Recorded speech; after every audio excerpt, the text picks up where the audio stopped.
I bought this Pelagos 39 out of FOMO, and do I regret it? Well, let's unbox it together and we'll find out. So a little bit of backstory on how I got this watch. I saw that it was announced and I actually didn't really pay attention to it, but then I started seeing videos and people talking about it, people doing reviews about it. It piqued my interest, and then I found out that it was highly sought after, so it was hard to get. So it made me think, oh, there must be something about this watch, something that I'm not seeing that makes it very desirable. There's a cool factor or something to this watch. And so one day, the sales associate that I've been working with at the AD, he calls me and he asks me if I'm interested in the Pelagos 39.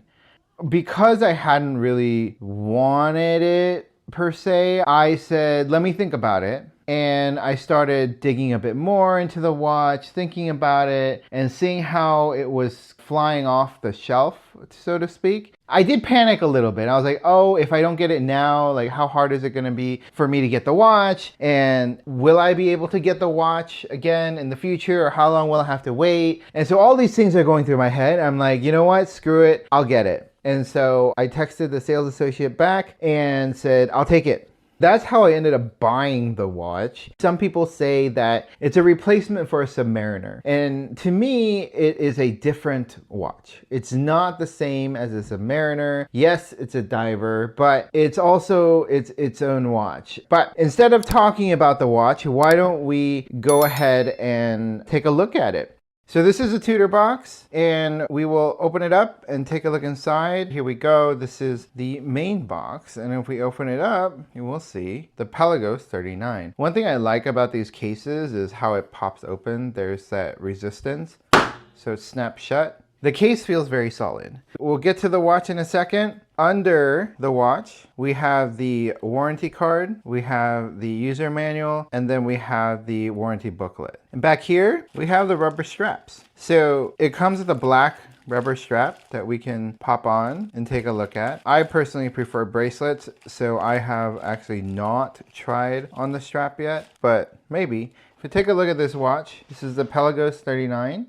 It's a very nice looking watch. The dial is a black dial. When the sun is on it, the color changes a bit. It's a bit hard to describe, but it looks very nice. The bezel is also quite nice, and it's got a very solid click. Feels very solid. The material is titanium. So this watch is definitely lighter than most other comparable watches because of the material. So why don't we take a look at the back. It's a closed case back. Most Tudors, I think all Tudors are actually closed case backs. If we look at the bracelet, it is titanium. It's got a satin finish. It looks actually quite nice. Then we have the buckle or the clasp here. It's pretty huge. The clasp here is very big, but it does have the T-fit folding clasp, and it essentially has glide lock in it. So it has two things. It has the extension, so you can do the micro adjust, slide it back and forth. There is also the extension. You can extend it out. Oh no, it's a very comfortable watch.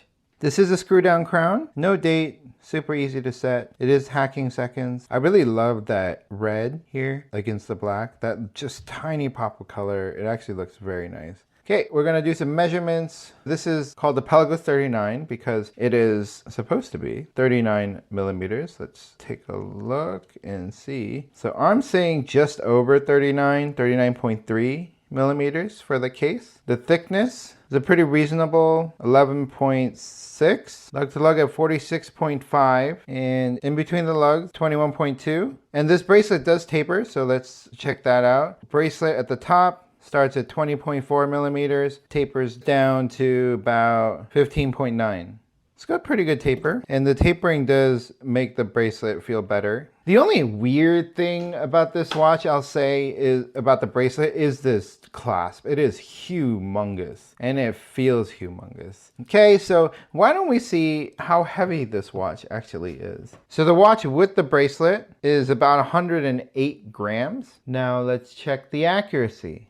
So this watch is running pretty accurately. We're seeing that it runs between 0 to +1 seconds a day, which is pretty impressive. The lume on the Pelagos 39 is super strong, and the color looks very nice too. It's bluish. So you can see the lume here is pretty strong, even in this lighting, and it lasts for quite a while. So why don't we throw it on the wrist and see how it looks? Here it is on the wrist, Pelagos 39. So do I regret buying this watch? I do not. I think this is a fantastic watch. This is actually a great daily driver. It feels great on the wrist, super comfortable with that glide lock extension. I don't have to adjust the links, and it's a very fun watch. If you're on the fence about it, I'd say this is a great one to add to your collection. Let me know what you think. Tell me in the comments. Do you think I should have passed on this watch? Or do you think this is a good watch for someone's collection? If you enjoy this content, like and subscribe, and hit that notification bell so you'll know when I post my next video. Well, thanks for watching, and I will see you all next time.